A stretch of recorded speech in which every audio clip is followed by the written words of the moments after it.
Hello friends, welcome to my YouTube channel accountancy with Sanjeev Sinha sir. तो आज मैं आप लोगों के लिए एक बहुत ही इम्पॉर्टेंट चैप्टर लेकर के आया हूं जिसका नाम है कैश फ्लो स्टेटमेंट, हिंदी में जिसे रोकड़ प्रवाह विवरण के नाम से जाना जाता है। यह चैप्टर आपके एग्ज़ाम में ज़रूर आएगा और ये 6 to 8 मार्क्स 6 से 8 नंबर का आ सकता है। 6 नंबर या 8 नंबर का भी 2 क्वेश्चन ये कर देता है, या उससे ज़्यादा भी हो सकता है ना, क्योंकि थियोरी भी देता है। तो कुल मिलाकर के ये चैप्टर आप मान लीजिए, ऑन एवरेज मान लीजिए 10 या 8 के बीच होने वाला है। तो अब आप ही समझ लें कि इस चैप्टर का कितना महत्व है। तो आइए चलते हैं, आज हम एक ही क्लास में कैश फ्लो स्टेटमेंट का इतना थ्योरी आप लोगों को समझा देंगे ताकि थ्योरी तो नहीं छूटेगा। इसकी थ्योरी अगर आ गई, ऑब्जेक्टिव में आ गया, तो वो छूटने वाला नहीं है। सो ध्यान से इस क्वेश्चन को सुन लें, इस थ्योरी को समझ लें और जाके एग्ज़ाम में लिख दें। तो चलिए चलते हैं। सबसे पहले cash flow statement. Cash flow statement को हिंदी में कहते हैं रोकड़ प्रवाह विवरण। रोकड़ प्रवाह विवरण किसे कहते हैं? तो भैया कैश फ्लो स्टेटमेंट वैसे स्टेटमेंट को कहते हैं जिसकी सहायता से एक निश्चित टाइम पीरियड के बीच में जितने भी कैश का इनफ्लो और आउटफ्लो हो रहा है उसका पता लगाया जाता है। इनफ्लो का मतलब होता है कैश का आना और कैश का जाना। एक व्यावसायिक संस्था में कई कारणों से कैश आते हैं और कई कारणों से कैश चले जाते हैं। उन सभी कारणों को कैश फ्लो स्टेटमेंट के द्वारा स्पष्ट किया जा सकता है। देखो मैंने क्या लिखा है, cash flow statement summarise the causes of change in position between 2 dates of balance sheet, है ना। मतलब बैलेंस शीट के 2 तारीखों में, 2 अवधियों के बीच में कैश में चेंजेज के कारणों को बतलाता है cash flow statement. Such cash flow is the flow of cash into and out of A business, है ना। कैश फ्लो का मतलब कैश का इन होना और कैश का क्या होना, आउट होना, मतलब आना और जाना, है ना। आगे बोलता है कि cash flow statement is A statement that shows N enterprises inflow and outflow of cash during a particular accounting period. मतलब एक अकाउंटिंग पीरियड में कितना कैश का इनफ्लो हुआ है या कितना कैश का आउटफ्लो हुआ है, ये कौन बताता है? तो ये बताता है कैश फ्लो स्टेटमेंट, है ना। तो आइए चलते हैं, जैसे कि कुछ एग्जाम्पल हम अगर बताएं तो हम लोग जैसे कि रेंट पेड किए, कैश का क्या हो गया, आउटफ्लो हो गया। गुड्स परचेज किए, कैश का आउटफ्लो हो गया। गुड्स सोल्ड किए कैश में, तो कैश का क्या हो गया, इनफ्लो हो गया। परचेज ऑफ फिक्स्ड असेट्स खरीदे, कैश का क्या हो गया, है ना, आउटफ्लो हो गया। सेल ऑफ फिक्स्ड असेट्स, पुराना संपत्ति को बेच दिए, है ना, तो क्या हो गया, पैसा का इनफ्लो हो गया, कैश का इनफ्लो हो गया। ये तो इन सभी कारणों से जो भी कैश का इनफ्लो आउटफ्लो होता है और उसका जो कैश पर इम्पैक्ट जाता है, जो प्रभाव जाता है, उसको हम लोग कैश फ्लो स्टेटमेंट की सहायता से क्या करते हैं, पता कर लेते हैं। आइए चलते हैं आगे है कि uses and importance of cash flow statement. Cash flow statement का क्या यूज़ है, क्या इंपॉर्टेंस है। यूज़ का मतलब समझते हो, प्रयोग। इंपॉर्टेंस का मतलब महत्व। तो क्या है, क्यों बनाया जाता है कैश फ्लो स्टेटमेंट? तो देखिए सबसे पहला है, क्या लिखा है कि cash in fact is the life blood of any business, है ना। ठीक है, तो कैश फ्लो जो है ना, किसी भी बिजनेस का क्या होता है, लाइफ ब्लड, खून के समान। जिस प्रकार से हमारे जीवन के लिए ब्लड का होना जरूरी है, रक्त का होना जरूरी है, ठीक उसी प्रकार से किसी भी बिजनेस के लिए कैश का होना जरूरी है। It become difficult to run a business when cash is insufficient. अगर आपके पास कैश की मात्रा कम हो तो बिजनेस को चलाना क्या होता है, मुश्किल हो जाता है। दस circulation of cash should be continuous, इसलिए क्या होना चाहिए, कैश का जो फ्लो होना चाहिए, सर्कुलेशन जो होना चाहिए, वो क्या होना चाहिए, कंटिन्यूअस, लगातार होना चाहिए। And cash flow statement is a technique to know about the cash circulation of a company. और कैश फ्लो स्टेटमेंट क्या होता है, तो ये एक टेक्निक है क्या पता करने का कि भैया कंपनी में कैश का सर्कुलेशन कैसा है। आखिर स्थिति का पता रहेगा तब ना हम लोग क्या कर सकते हैं, उस स्थिति को सुधार सकते हैं, या फिर ठीक है स्थिति तो उस स्थिति को क्या कर सकते हैं, बनाए रखे सकते हैं कि भैया ऐसे ऐसे करना है, तो चलो ठीक है, कैश का इनफ्लो और आउटफ्लो ठीक ढंग से हो रहा है। अब आइए नेक्स्ट आगे चलते हैं। आगे है मेन यूजेस एंड इंपॉर्टेंस, वही पॉइंट वाइज हम लोग अब देख रहे हैं। तो पहला है help in the evaluation of present cash position of the firm. तो helpful in the evaluation of present cash, business में कैसा प्रेजेंट कैश पोजीशन है इसको बतलाता है, ठीक है। दूसरा है helpful to the management for prepared cash budget. भैया किसी भी संस्था को अगर कैश बजट बनाना है, कैश बजट का मतलब होता है कैश का पूर्वानुमान लगाना है। बजट पूर्वानुमान होता है आना और जाना, किससे पता चलेगा? तो कैश फ्लो स्टेटमेंट से। फिर है knowledge about liability redemption capacity. अब कहने का मतलब हमारे पास कर्ज को लौटाने की क्षमता कैसी है, कौन बताएगा? तो कैश फ्लो स्टेटमेंट बताएगा। फिर है helpful in formation of policies. कोई भी पॉलिसी बनाना है तो जब हम वास्तविकता का पता हमको रहेगा तभी ना पॉलिसी बनेगा। तो कैश फ्लो से हमको वास्तविकता का पता चल जाता है, तब हम आराम से क्या कर सकते हैं, कोई भी नीति बना सकते हैं, कोई भी पॉलिसी बना सकते हैं। अगला है helpful in evaluation of financial position and present cash position.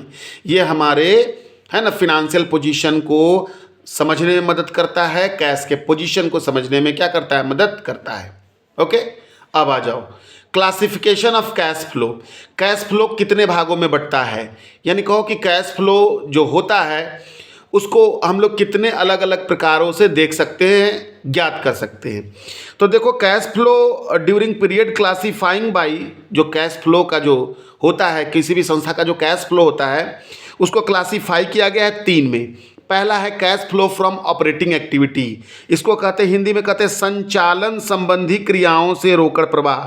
संचालन संबंधी क्रियाओं से रोकड़ प्रवाह है ना। संचालन मतलब होता है बिजनेस को ऑपरेट करना, बिजनेस को चलाने में हो रहा है। जैसे रेंट दे रहे हैं, संचालन बिजनेस को चलाने का। सैलरी दे रहे हैं, संचालन। इलेक्ट्रिसिटी दे रहे हैं, संचालन है ना। सेल कर रहे हैं माल, संचालन मतलब बिजनेस को ऑपरेट करने से आया। परचेज कर रहे हैं, बिजनेस को ऑपरेट करने से आया। टैक्स पेड कर रहे हैं, बिजनेस को ऑपरेट करने से आया।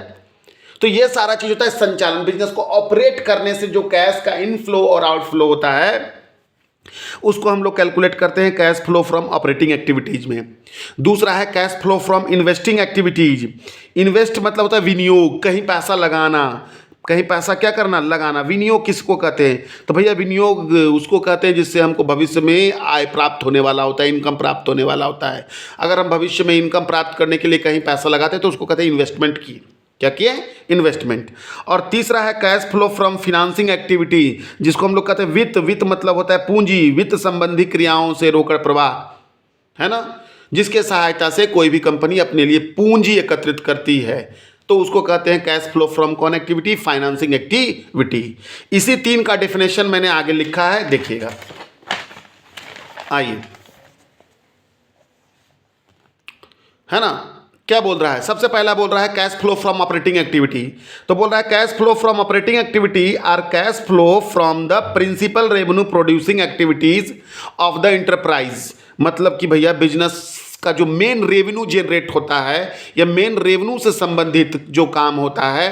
रेवेन्यू का मतलब क्या होता है? बिजनेस को ऑपरेट करने से जो पैसा आता है वो रेवेन्यू कहलाता है।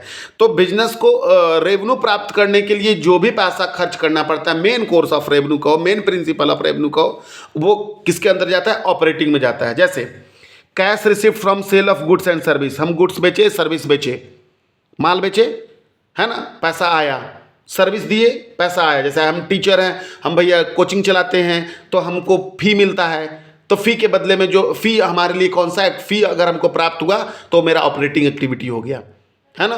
अगर हम किसी टीचर को रखें, उसको हम पैसा देंगे, पेमेंट करेंगे, सैलरी पेमेंट करेंगे, ऑपरेटिंग एक्टिविटी। जिस कमरे में मैं पढ़ाता हूँ, जहाँ मैं कोचिंग चलाता हूँ, उसका मैं रेंट देता हूँ, उसका मैं इलेक्ट्रिसिटी बिल देता हूँ, ये सब मेरे कोचिंग को क्या करने में, ऑपरेट करने में लग रहा है।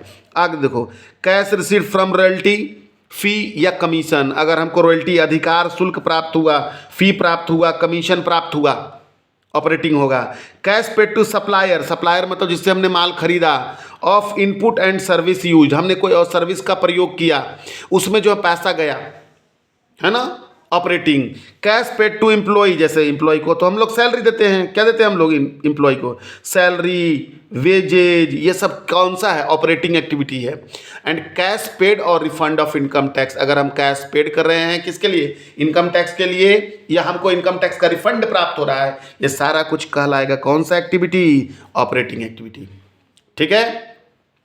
अगला है आपका cash flow from investing activity. Investing activities का मतलब होता है विनियोग संबंधी क्रियाओं से रोकड़ प्रवाह। तो cash flow from investing activity are cash flow from the transaction है ना involving purchase and sale of long term productive asset है ना intended to generate future income and cash flow. देखो सिंपल सा बात बोलते हैं, फिक्स एसेट्स को खरीदने में जो भी पैसा खर्च किया जाता है, ये फिक्स एसेट्स को सेल आउट कर करके जो भी पैसा आ रहा है वो सारा इन्वेस्टिंग एक्टिविटी कहलाएगा। इन्वेस्टिंग का मतलब होता है कि वो पैसा वहां लगाना जिससे भविष्य में आपको इनकम प्राप्त होने वाला है, लगातार इनकम प्राप्त होने वाला है, आने वाले कई वर्षों तक इनकम प्राप्त होने वाला है। जैसे मैंने अपने कोचिंग के लिए फर्नीचर खरीदा, मैंने अपने कोचिंग के लिए फैन खरीदा, मैंने अपने कोचिंग के लिए बहुत सारी बुक्स खरीदी, सारा कुछ कौन सा एक्टिविटी कहलाएगा? तो cash flow from investing activities, क्योंकि इसका फायदा हमें आगे बहुत साल तक मिलेगा। तो सिंपल सी बात मैंने बोला कि वैसा संपत्ति को खरीदना जिसका फायदा आने वाले कई वर्षों तक हमें प्राप्त होता है, यानी फिक्स एसेट्स को खरीदने में जो भी धन का खर्च किया जाता है, जो भी इनपुट और आउटपुट होता है, वो कहलाता है cash flow from investing activity. जैसे cash payment to acquire fix assets, fix assets को अक्वायर, क्योंकि फिक्स एसेट्स को खरीदना परचेज नहीं कहलाता, परचेज तो माल खरीदना केवल कहलाता है। तो cash payment to acquire fix assets, fix assets को अक्वायर करने में जो कैश मैंने पेमेंट करा। Cash receipt from disposal of fix asset, dispose करना मतलब बेच देना। सेल शब्द का यूज करने की जगह पर हम लोग क्या यूज करते हैं? डिस्पोजल, है ना। और पेमेंट टू अक्वायर शेयर और डिवेंचर, हमने से दूसरी कंपनी का शेयर खरीदा, डिवेंचर खरीदा एज इन्वेस्टमेंट पर्पस। यहां लिख सकते हैं हम एज कौन पर्पस? इन्वेस्टमेंट पर्पस, है ना। ठीक है, तो ये कहलाएगा तुम्हारा कौन सा एक्टिविटी कहलाएगा? कैश फ्लो फ्रॉम कौन एक्टिविटी? इन्वेस्टिंग। यहां पर थोड़ा सा हम और चर्चा करेंगे। अब देखो, जिस कंपनी का काम ही है शेयर खरीदना और शेयर बेचना, उसके लिए शेयर खरीदना और बेचना इन्वेस्टिंग नहीं कहलाएगा बल्कि ऑपरेटिंग कहलाएगा।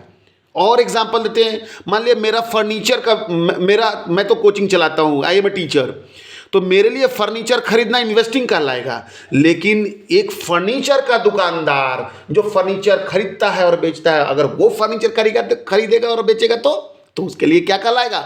ऑपरेटिंग कहलाएगा। समझ के बात को। नेक्स्ट अब आ रहा है cash flow from financing activities.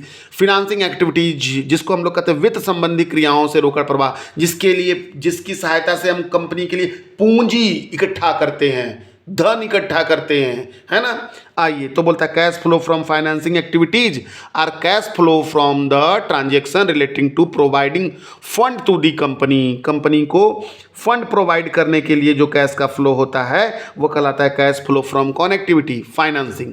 जैसे cash proceeds from issuing share और डिवेंचर, हम शेयर को बेचे, डिवेंचर को बेच करके पूंजी इकट्ठा किए। Cash payment for amount borrowed, कर्जा लिए थे उसका पैसा, यानी कहो कि redemption of debenture, payment of preference share, redemption of preference share, या इंटरेस्ट और डिविडेंड पेड।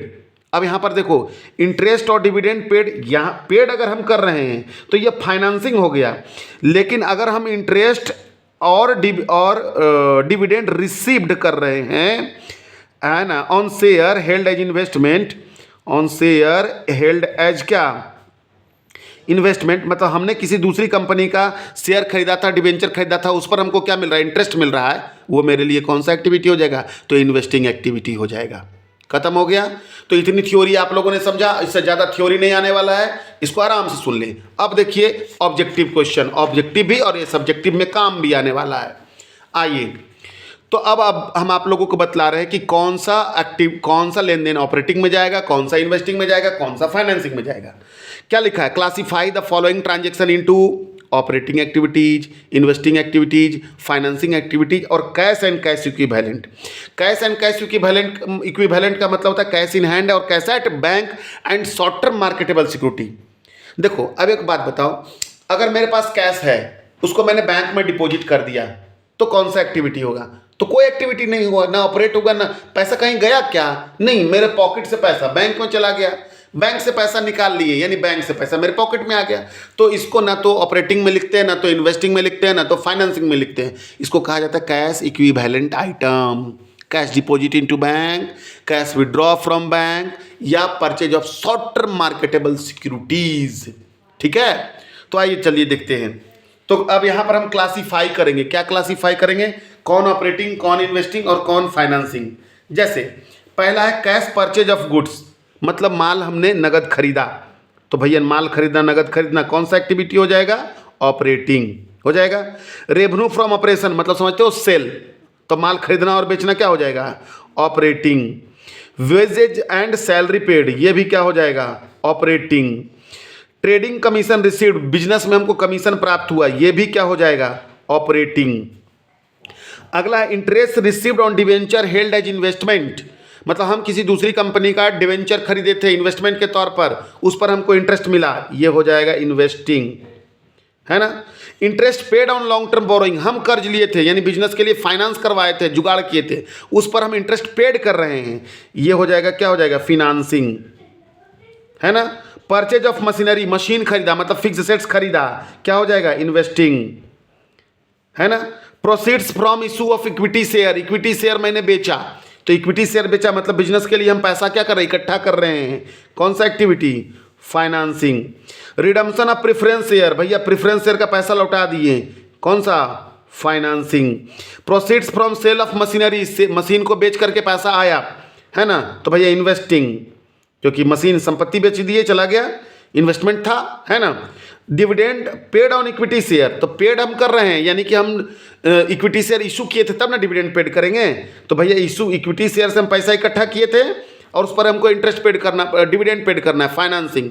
लेकिन dividend received on equity share, हम कहीं डिविडेंड किसी दूसरी कंपनी का डिविडेंड तो इन्वेस्टमेंट के तौर पर खरीदता आदमी, तो अगर डिविडेंड रिसीव्ड है तो वो कौन सा एक्टिविटी में चला जाएगा, investing. Rent received on property held as investment, हम किसी प्रॉपर्टी में पैसा लगाए थे, इन्वेस्ट किए थे, है ना, और उससे हमको रेंट प्राप्त हुआ, तो ये कौन सा हो जाएगा, ये हो जाएगा इन्वेस्टिंग। लेकिन अगर बताओ कि rent received by a hotel, एक होटल वाला लोग कमरा लगाता है उसमें रेंट प्राप्त करता है, तो उसके लिए वो ऑपरेटिंग हो जाएगा। अब आ जाओ सेलिंग एंड डिस्ट्रीब्यूशन, भैया बिजनेस का खर्चा, operating. Cash deposited into bank, cash equivalent item, इससे ना तो कैश आता है ना तो कैश क्या होता है, जाता है। Marketable securities, cash equivalent item. Rent paid, भैया बिजनेस का खर्चा, ऑपरेटिंग, है ना, बिजनेस का नॉर्मल कोर्स है ये। फिर आ जाओ brokerage paid on issue of share, share को बेचने में हमको ब्रोकरेज देना पड़ा, कमीशन, दलाली देना पड़ा, भैया फाइनेंसिंग, है ना। उसके बाद अंडर राइटिंग कमीशन, शेयर को बेचने में ही अंडर राइटिंग कमीशन देना पड़ता है, कौन सा, financing. And income tax paid, operating. तो इससे ज़्यादा थ्योरी आपका इस चैप्टर में नहीं आ सकता। सो ये मैं 17-18 मिनट का थ्योरी आप लोगों को मैंने बताया, और इस 18 मिनट की थ्योरी को अगर आप पढ़ लेते हो, समझ लेते हो, लिख लेते हो, तो मेरी गारंटी है आपका कैश फ्लो स्टेटमेंट का थ्योरी नहीं छूटेगा, पहली बात। दूसरी बात है कि इस थ्योरी को जब तक आप समझोगे नहीं, आगे कैश फ्लो आपसे बनेगा नहीं। एंड तीसरी बात कि भैया कैश फ्लो स्टेटमेंट आएगा आएगा आएगा, 8 से 10 नंबर का आएगा। सो मेरे साथ बने रहिए। अगर आपने मेरे चैनल को अभी तक सब्सक्राइब नहीं किया है तो कर लें, ताकि जो नया वीडियो आए सबसे पहले आपके पास पहुंचे। Thank you.